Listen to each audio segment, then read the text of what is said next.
ഈ വീഡിയോയിൽ Iran, America ഉൾപ്പെടെയുള്ള കുറേ വിഷയങ്ങളാണ് ഇന്ന് നമ്മൾ നോക്കുന്നത്. മാർക്കോ റൂബിയോ, ഹമാസ്, ഹൂത്തീസ് ഇവർ രണ്ടുപേരെയും വളരെ നല്ല രീതിയിൽ കണ്ടംപ്റ്റ് ചെയ്ത് സംസാരിച്ചിട്ടുണ്ട്. ഇവരെയൊക്കെ എടുത്ത് ചവിറ്റുകൊട്ടയിൽ ഇടേണ്ട ആൾക്കാരാണ്, ഒറ്റ ഒരുത്തനെ പോലും ബാക്കി വെക്കരുതെന്നാണ് പറഞ്ഞിരിക്കുന്നത്. ഒരു രീതിയിലും കോംപ്രമൈസ് ചെയ്യാത്ത രീതിയിലുള്ള ആക്രമണം US അഴിച്ചുവിടും എന്ന് തന്നെയാണ് സ്റ്റേറ്റ് സെക്രട്ടറി മാർക്കോ റൂബിയോ പറഞ്ഞിരിക്കുന്നത്.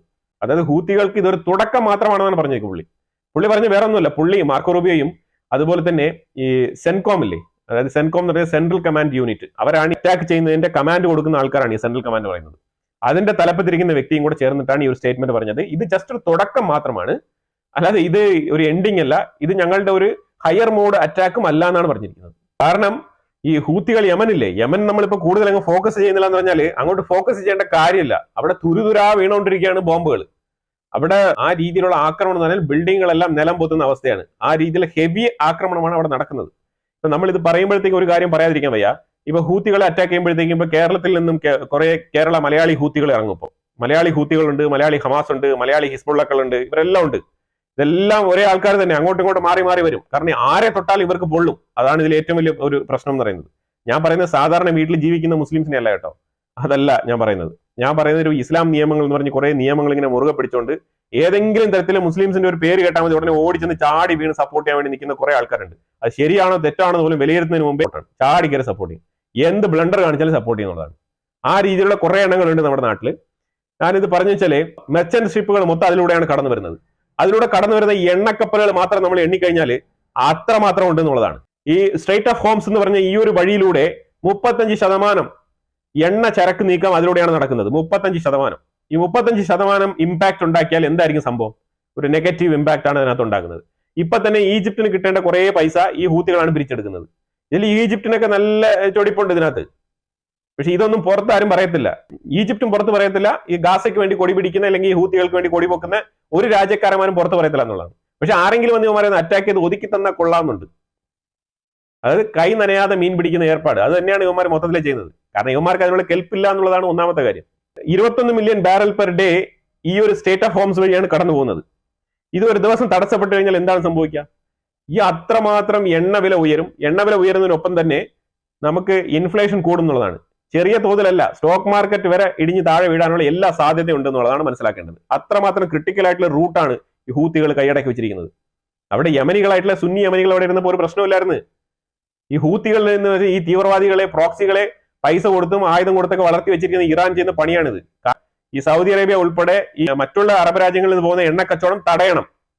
അതാണ് മെയിനായിട്ട് ഈ ഹൂത്തികളുടെ പുറകിലുള്ള പണി. അതുകൊണ്ടാണ് ഇവര് സൗദി അറേബ്യയുടെ മൂട്ടിൽ കിടന്നുകൊണ്ട് സൗദി അറേബ്യക്ക് തന്നെ അറ്റാക്കും 170 ആക്രമണങ്ങൾ സൗദി അറേബ്യക്കെതിരെ മാത്രം ഈ ഹൂത്തികൾ നടത്തിയിട്ടുണ്ട്. ആരാണ് നടത്തിപ്പിച്ചത്? ഇറാനാണ് നടത്തിപ്പിച്ചത്. ഇറാൻ നടത്തിപ്പിക്കുന്നത് എന്തുകൊണ്ടാണ്? സൗദി അറേബ്യക്ക് എണ്ണ വിൽക്കാനുള്ള എല്ലാ പൂർണ്ണ സ്വാതന്ത്ര്യവും ഉണ്ട്, പക്ഷെ ഇറാനിന്റെ മേളിൽ സാങ്ഷൻസ് ഉണ്ട്. ഇതാണ് ഇതിന്റെ പുറകിലുള്ള കളി. ഇറാന്റെ സാങ്ഷൻ എടുത്ത് മാറ്റി അവരെയും കൂടെ മാർക്കറ്റിൽ ഇറക്കി വിട്ട് കഴിഞ്ഞാൽ ഓക്കെ ആവും. പക്ഷെ അവരുടെ പ്രശ്നമുണ്ട്, അവർ കുറച്ചുകൂടെ ഫണ്ടമെന്റലിസം മുറുകെ പിടിക്കുന്ന ആൾക്കാരാണ്.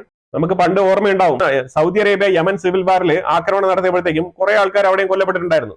അവിടെയും സ്ത്രീകളും കുട്ടികളൊക്കെ ഉണ്ട് കേട്ടോ. അതാരും പറഞ്ഞില്ലാന്നേ ഉള്ളൂ, അതാരും പറയത്തില്ല. കേരള ഹമാസിനോ കേരള ഹൂത്തികൾക്കോ അതിനെക്കുറിച്ച് യാതൊരു ചിന്തയില്ല എന്നുള്ളതാണ്. കുഴപ്പമൊന്നുമില്ല, അത് കുട്ടികളായാലും സ്ത്രീകളായാലും അവർക്ക് വിഷയമേ ഇല്ല എന്നുള്ളതാണ്. അവർ കണ്ണടയ്ക്കും. ആ ഒരു ടൈമിൽ ഒരു ബാരൽ ക്രൂഡ് ഓയിലിന്റെ വില $120 വരെ പോയിട്ടുണ്ടായിരുന്നു. നിങ്ങളൊന്ന് ആലോചിച്ച് നോക്കൂ, ഇപ്പൊ ഈ ഒരു ആക്രമണം നടത്തുന്നില്ല എന്നുണ്ടെങ്കിൽ ഇനിയിപ്പോ ഈ ഹൂത്തികൾ ഇതിനകത്ത് ഇടപെട്ട് ഈ ഒരു റെഡ് സീയിൽ നിന്ന് വരുന്ന ഈ ഒരു ട്രാൻസ്പോർട്ടേഷൻ തടഞ്ഞു കഴിഞ്ഞാൽ $150 വരെ ഒരു ബാരലിന് ക്രൂഡ് ഓയിലിന് വില ഉയരാനുള്ള സാധ്യത ഉണ്ടെന്നുള്ളതാണ്. നിങ്ങളൊന്ന് ആലോചിച്ച് നോക്കൂ, 150, 160, 180 രൂപ വരെ പെട്രോളിന് കൊടുത്ത് അടിക്കുന്ന ഒരു സമയം വന്നു കഴിഞ്ഞാൽ എന്തായിരിക്കും? ഗ്രാജുവലി ഒരു പണപ്പെരുപ്പം ഉയർന്നു പോകുന്നെങ്കിൽ ഇത് പോട്ടെ. പക്ഷെ ഇങ്ങനെ മനഃപൂർവ്വം ആരുടെയെങ്കിലൊക്കെ ഇളക്കം കൊണ്ട് ഇങ്ങനെ പണപ്പെരുപ്പം കൂടുന്നെങ്കിൽ അത് അത്ര നല്ല പരിപാടിയല്ല. അത് നാടിന് ദോഷം ചെയ്യുന്നുള്ളത് 100% ഉറപ്പാണ്. ഇതേ കേരള ഹമാസിനും കേരള ഹൂത്തികൾക്കും എല്ലാവരും ഈ പെട്രോൾ ഈ പൈസ കൊടുത്ത് അടിക്കേണ്ടത്. റെഡ് സീയിൽ ഇങ്ങനെ ഒരു തടസ്സം നേരിട്ട് കഴിഞ്ഞാൽ 12 മുതൽ 15% ഇന്ത്യക്കുള്ളിൽ ഇൻഫ്ലേഷൻ കൂടാനുള്ള സാധ്യത ഉണ്ടെന്നാണ് വിദഗ്ധർ വിലയിരുത്തുന്നത്. 12 മുതൽ 15%. ഒന്ന് ആലോചിച്ച് നോക്കൂ. ഇന്ത്യയുടെ സ്റ്റോക്ക് മാർക്കറ്റ്, ഇന്ത്യയുടെ മാത്രമല്ല ഗ്ലോബലി തന്നെ പറയാനുണ്ടെങ്കിൽ 20% സ്റ്റോക്ക് മാർക്കറ്റ് ഇടിയും എന്നാണ് പറയുന്നത്. 20% സ്റ്റോക്ക് മാർക്കറ്റ് താഴോട്ട് വരും. അതിലുപരിയായിട്ട് നിങ്ങൾ നോക്കൂ, ഇപ്പം ഡി ഡോളറൈസേഷൻ എന്ന് പറഞ്ഞൊരു പദ്ധതി വന്നിട്ടുണ്ടായിരുന്നു. ഇപ്പം ബ്രിക്സിനെയാണ് ട്രംപ് കൂടുതൽ ഫോക്കസ് ചെയ്ത് പറഞ്ഞു വെച്ചാൽ ബ്രിക്സ് ആണ് നിലവിൽ ഈ ഡി ഡോളറൈസേഷനെ കുറിച്ച് കൂടുതൽ ഫോക്കസ്ഡ് ആയിട്ട് മുന്നോട്ട് വന്ന ഒരു സംഘടന എന്ന് വെച്ചാൽ. ഇത് ബ്രിക്സ് പോലെ നാളെ ആർക്ക് വേണമെങ്കിലും ഒരു സംഘടന രൂപീകരിച്ചിട്ട് അവർക്ക് ഇതേപോലെ തന്നെ ഒരു ഡി ഡോളറൈസേഷനിൽ പോയിക്കൂടാന്നില്ല. അപ്പൊ അതിനെ പ്രിവെന്റ് ചെയ്യുന്ന രീതിയിൽ ട്രംപ് ചെറുതായിട്ടൊരു മുന്നൊരുക്കം എന്ന് പറഞ്ഞാല് പുള്ളി ഉദ്ദേശിക്കുന്നത് വളരെ ശരിയാണ്. കാര്യം പറയുന്നത് വെച്ചാല് സാങ്ഷൻസ്, അമേരിക്കയുടെ ഉള്ളിൽ ഈ സാങ്ഷൻസ് ലിസ്റ്റിനെ എടുത്ത് ഒന്ന് റീകൺസിഡർ ചെയ്യണം എന്നാണ് പറയുന്നത്. കാരണം ഒരുപാട് കൂടുതൽ പോപ്പുലേഷൻ ഉള്ള രാജ്യങ്ങൾക്ക് സാങ്ഷൻസ് പാടില്ല എന്നാണ്. ഇപ്പൊ ഇന്ത്യക്കൊക്കെ സാങ്ഷൻസ് കിട്ടാതിരിക്കുന്നതിന്റെ നമ്പർ 1 റീസൺ എന്ന് പറഞ്ഞാൽ നമ്മുടെ പർച്ചേസിംഗ് പവർ കപ്പാസിറ്റി ഉള്ള ഈ പോപ്പുലേഷൻ ആണ്. കാരണം ഇന്ത്യയുടെ മേളിൽ ഒരു സാങ്ഷൻ ഇട്ട് കഴിഞ്ഞാൽ ഇന്ത്യക്ക് ഉണ്ടാവുന്ന നഷ്ടത്തിനേക്കാളും കൂടുതൽ ആ സാങ്ഷൻ ഏർപ്പെടുത്തിയ ആൾക്ക് ഉണ്ടാവും എന്നുള്ളതാണ് ഇതിന്റെ ഒരു വിപരീത അവസ്ഥ. അപ്പൊ അതുകൊണ്ടാണ് നമുക്ക് ഈ ഒരു സാങ്ഷൻസ് ഒക്കെ ഇടാൻ ഏറ്റവും കൂടുതൽ അമേരിക്കയൊക്കെ ഇങ്ങനെ വിഷമിച്ചിരിക്കുന്നത്. അല്ലെങ്കിൽ എത്രയോ സാഹചര്യങ്ങൾ ഉണ്ടായിരുന്നു. നമ്മൾ S-400 മേടിച്ചപ്പോൾ നമുക്ക് സാങ്ഷൻ അല്ലല്ലോ. പലരും അതിനുവേണ്ടി സഹായിച്ചെങ്കിലും പലരും നമുക്ക് ഇന്ത്യക്ക് വേണ്ടി സപ്പോർട്ട് ചെയ്ത് സംസാരിച്ചെങ്കിലും പക്ഷേ അതിന്റെ ഫാക്ട് എന്ന് പറഞ്ഞാൽ ഒരു ഫാക്ട് വളരെ ഇമ്പോർട്ടന്റ് ഈ ഒരു ഫാക്ട് ഉണ്ട് അതിനകത്ത്, പോപ്പുലേഷൻ. അങ്ങനെ വളരെ കൂടുതൽ പോപ്പുലേഷൻ ഡെൻസിറ്റി ഉള്ള രാജ്യങ്ങൾക്കൊക്കെ ഈ ഒരു സാങ്ഷൻസ് ഉണ്ടാവാൻ പാടില്ല എന്നാണ് ട്രംപ് പറയുന്നത്. അഥവാ സ്വന്തം കറൻസിയിൽ രാജ്യങ്ങൾ തമ്മിൽ അങ്ങോട്ടും ഇങ്ങോട്ടും കരാർ വെച്ച് ട്രാൻസാക്ഷൻ ചെയ്യാൻ സമ്മതിച്ചു കഴിഞ്ഞാൽ പിന്നെ സംഭവിക്കാൻ പോകുന്നത് മിനിമം ഒരു 30% എങ്കിലും ഡോളറിന്റെ ഒരു ട്രാൻസാക്ഷനിൽ ഇടിവ് രേഖപ്പെടുത്തും, 30%. അത് ഓൾറെഡി തന്നെ പ്രെഡിക്റ്റ് ചെയ്തിരിക്കുകയാണ്. ട്രംപ് ഒരു ബിസിനസ് മാൻ ആണെന്നുണ്ടെങ്കിൽ അത് വളരെ വ്യക്തമായിട്ട് തന്നെ കാര്യങ്ങൾ മുന്നോട്ട് കാണുന്നു എന്നുള്ളതാണ്. അപ്പൊ അതുകൊണ്ട് ഈ ഒരു സാങ്ഷൻസ് ലിസ്റ്റിനെയൊക്കെ റീകൺസിഡർ ചെയ്ത് പല രാജ്യങ്ങളെയും ഇതിനകത്ത് നിന്ന് എടുത്ത് മാറ്റണം എന്ന് പറയുന്നുണ്ട്. അതിലൊന്ന് റഷ്യയാണ് കേട്ടോ. റഷ്യ ഇതിനകത്ത് വളരെ ഇമ്പോർട്ടന്റ് ഫാക്ട് ആണ്. വ്ളാഡിമിർ പുടിന്റെ ഒരു വാക്കും കേട്ടോണ്ടാണ് ട്രംപ് ഒരു കത്ത് കൊടുത്തയച്ചത്. UAE ത്രൂ ആണ് കൊടുത്തയച്ചത്. ആർക്ക്? ആയത്തുള്ള ഖമനേയിക്ക്. ആയത്തുള്ള ഖമനേയി ആ കത്ത് കിട്ടി എന്നുള്ള വിവരം പോലും അറിയിച്ചിട്ടില്ല എന്നുള്ളതാണ്. ആ രീതിയിലുള്ള പെരുമാറ്റമാണ് ആയത്തുള്ള ഖമനേയി കാണിച്ചത്. ഇപ്പൊ കണ്ടല്ലോ, കത്തല്ലേ നീ കാണാതെ ഉള്ളൂ. ഇപ്പൊ അതിന്റെ ഷിപ്പ് അടിച്ച് വെള്ളത്തിനകത്ത് അങ്ങ് പൂഴ്ത്തി വെച്ചിരിക്കുകയാണ്. ഇനി നീ പോയി എടുത്തോ, വാരിക്കോരി എടുത്തോ. അതേസമയം ഇപ്പൊ വാർത്തകളൊക്കെ പരക്കെ എല്ലാം അറിഞ്ഞു വരുന്നുണ്ട്. പിന്നെ എന്ത് ചെയ്യും എന്നുള്ള അവസ്ഥയിൽ ഒരു കൺഫ്യൂസ്ഡ് മൈൻഡിൽ നിൽക്കുകയാണ് ഇറാൻ. ഇറാനെ സപ്പോർട്ട് ചെയ്യുന്ന ആൾക്കാരൊക്കെ ഇപ്പൊ വരും വിഷമത്തോടു കൂടി. നമുക്കൊന്നും പറയാനില്ല, ഇത് ഫാക്ട് ആണ്.